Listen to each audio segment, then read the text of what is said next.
Hey everyone, welcome back for another deep dive. Excited to be here. Today we're really getting into the nitty-gritty of research design and behavior analysis. The heart of it all. Specifically, we're going to be looking at single subject versus group designs. How do researchers actually know if an intervention works? Like really works? Right. It's not enough to just have a good feeling about it. Got to have the data to back it up. And that's where good research design comes in. And for this deep dive, our roadmap is going to be Chapter 10 of Applied Behavior Analysis by Cooper. The Guide to the Galaxy of Research Design. Exactly. So have you ever been part of a study and you kind of felt like just a number? Oh, yeah. I think we've all been there. Like your own individual experience, what you were going through, it just got lost in the shuffle. That's the thing with traditional group design research. You're grouped with a whole bunch of other participants, and the data is averaged out to see if there were any overall changes. Right. Like you become this data point instead of a person. And that can be a problem, especially in behavior analysis, because behavior, it's an individual thing. That's so true. What works for one person might not work for another at all. Exactly. It's like, trying to find the right key for a lock. Oh, I like that. You can't just have one key and expect it to open every single lock out there. You got to find the one that fits. And that's where single subject design comes in, right? It's like finding that perfect fit key. Precisely. It shifts the focus from the group to the individual. We're not averaging everyone together anymore. We're looking at each person's data separately to see how they're responding to the intervention. So instead of getting lost in the crowd, each person is their own little experiment. Exactly. And that makes so much sense when you think about the nature of behavior. Like take teaching, for example. Oh, good example. One teaching method might be great for one student, but a total flop for another. They have different learning styles, different needs, you name it. And single subject design allows you to tailor interventions to those individual needs. Exactly. It's about figuring out what works best for each person. And Cooper gives this really interesting example in the book. He talks about a study where, on average, the treatment seems to be working. Okay. Sounds promising so far. Yeah, but here's the catch. When you actually look at the data for each individual participant, you see that one of them actually got worse. Oh, wow. So the average was misleading. Totally. And that's the danger of just focusing on group averages. You can miss these crucial details about what's happening at the individual level. It's like that saying, you can drown in a river that's only 6 inches deep. Exactly. And this was a huge point for behavior analyst Murray Sidman. He said that relying too heavily on statistics can actually obscure what's happening with each person. It's like you're trying to understand this big complex picture, but you're only allowed to look at it through a tiny peephole. Right. You lose sight of the individual brushstrokes that make up the whole masterpiece. And that's where single subject designs shine. They allow us to see those individual responses, to understand the conditions under which an intervention is most likely to work, and for whom. Okay, so I'm convinced focusing on the individual is crucial, especially in the behavior analysis. But how do we make sure it's actually the intervention causing those changes and not something else? You've hit on another key element of research design, internal validity. But before we get into that... It's like those crime dramas. Oh, yeah, love those. The detective, they can't just be like, oh, I must have been the butler. Right. They need evidence, proof. Exactly. They have to rule out all these other possibilities, all these other suspects before they can be sure. And in research, that's where internal validity comes in. So internal validity is like our detective work as researchers. You got it. Yeah. It's about making sure that the changes we're seeing are really because of the intervention we're studying and not some other sneaky factor that snuck in there. Those sneaky factors, they have a name, right? Confounding variables. Bingo. They're like those surprise plot twists that make you question everything you thought you knew. Okay, give me an example. What would a confounding variable look like in, say, a study on a new weight loss program? Okay, imagine you're tracking people's weight loss and they're all on this new program, right? Right, following it to a T. But then you find out that half of them also started training for a marathon at the same time. Oh, I see. So is it the program making them lose weight or all that extra running? Exactly. That marathon training is a confounding variable. It throws a wrench in the whole thing. You can't be sure what's really causing the weight loss. Sneaky, sneaky. So how do we, as good research detectives, sniff out these confounding variables? Well, Cooper lays out 4 main places they tend to hide. He calls them subject confounds, setting confounds, measurement confounds, and independent variable confounds. Okay, 4 categories of sneaky variables to watch out for. Sounds like we need to call in the forensic team. Exactly. So subject confounds, those are all about the participants themselves. Okay, so maybe one person secretly starts eating way healthier, Hmm. even though they're supposed to be following the diet plan in the study. Exactly. Or let's say you have a study looking at stress levels, and one participant, totally unrelated to the study, they win the lottery. Talk about a stress reducer. Right. Their stress is going to plummet, but it won't be because of your intervention. Got it. Subject confounds. Changes in the individual that happen outside the study. What about setting confounds? Setting confounds, those are all about the environment where the study's happening. Like if one group is in a really noisy room and another gets to chill in a peaceful sound spa. You got it. That noise level could totally skew the results. Makes sense. Okay, what was next? Oh yeah, measurement confounds. Those sound tricky. They can be. Imagine you have a study where you're relying on people to self-report how much they're exercising. Okay, so they're keeping track of their own workouts. But what if someone's just really bad at estimating how long they spent on the treadmill? Or maybe they're exaggerating a little to impress the researchers. It happens. And that throws off your measurement. So it's not enough to just measure something, you have to measure it accurately. Right. Okay, last but not least, we have the independent variable confounds. The independent variable, that's our intervention, right? Precisely. And a confound here would be something that's tangled up with the intervention, making it hard to tell what's actually doing the work. Okay, I remember Cooper had a great example of this with the token reinforcement study, right? Oh, you're good. You remember that one? Yeah.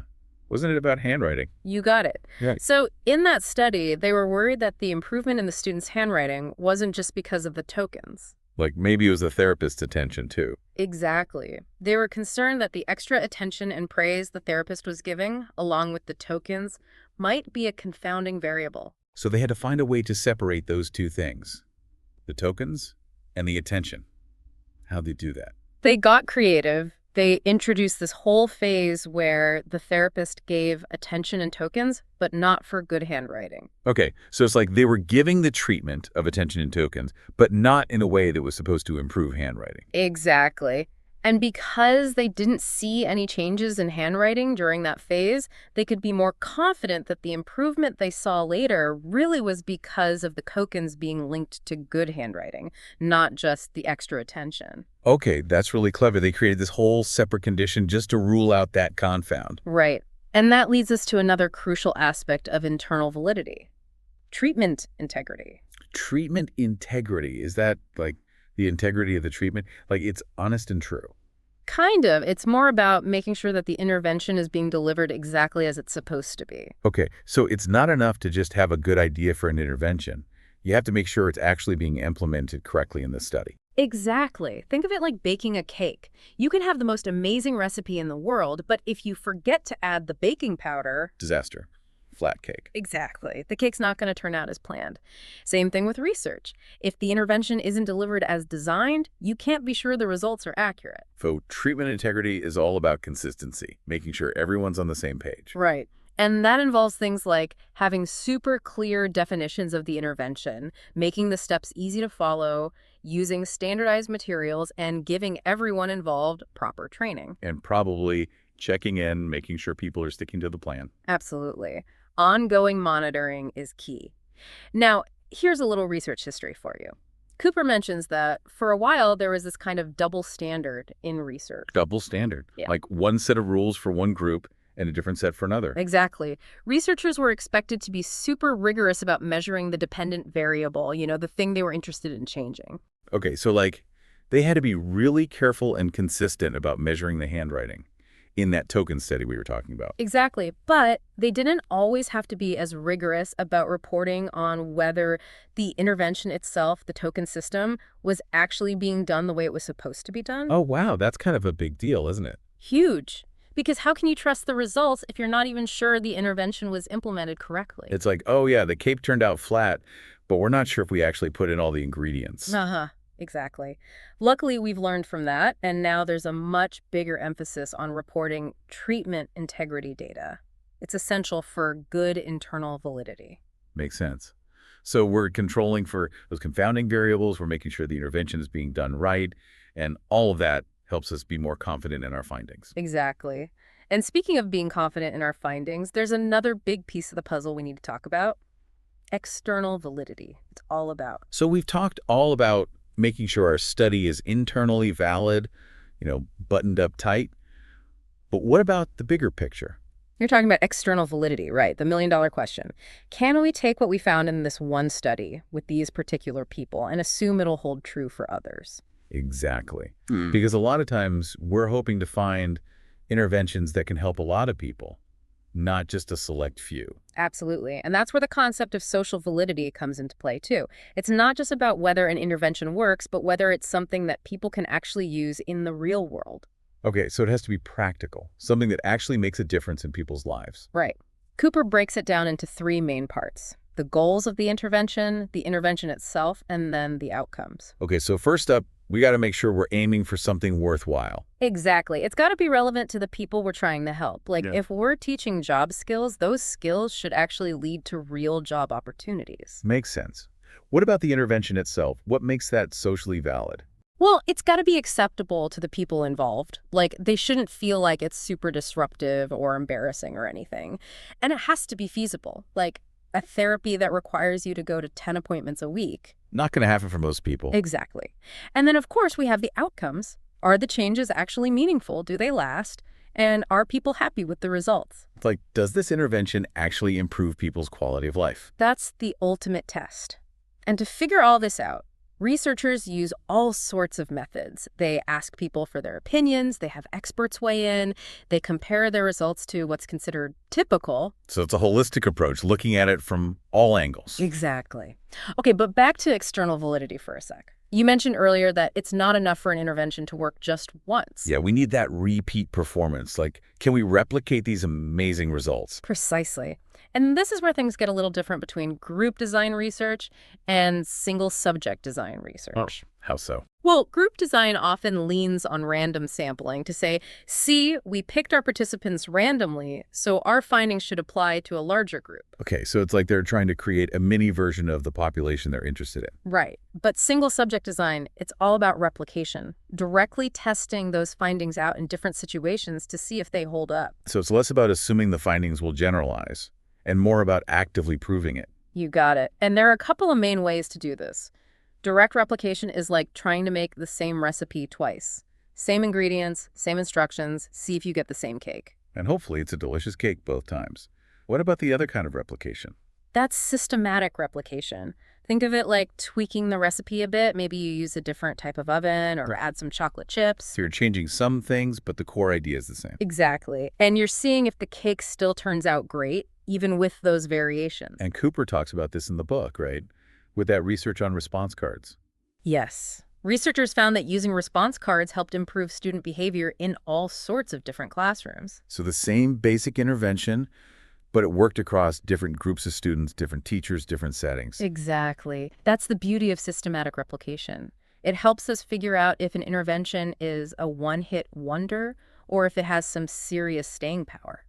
So to wrap this all up, it sounds like good research design is kind of like building a house. Ooh, I like this analogy. Tell me more. You need a strong foundation, and that's your internal validity, making sure your study is well designed and you're really measuring what you think you're measuring. Solid ground. Exactly. But then you also need to think about how that house is going to function in the real world. That's the social validity part. And you want to make sure that those blueprints, your amazing intervention, can be used to build other houses in different neighborhoods on different types of land. And that's where external validity comes in. It's about making sure the findings can be generalized. Exactly.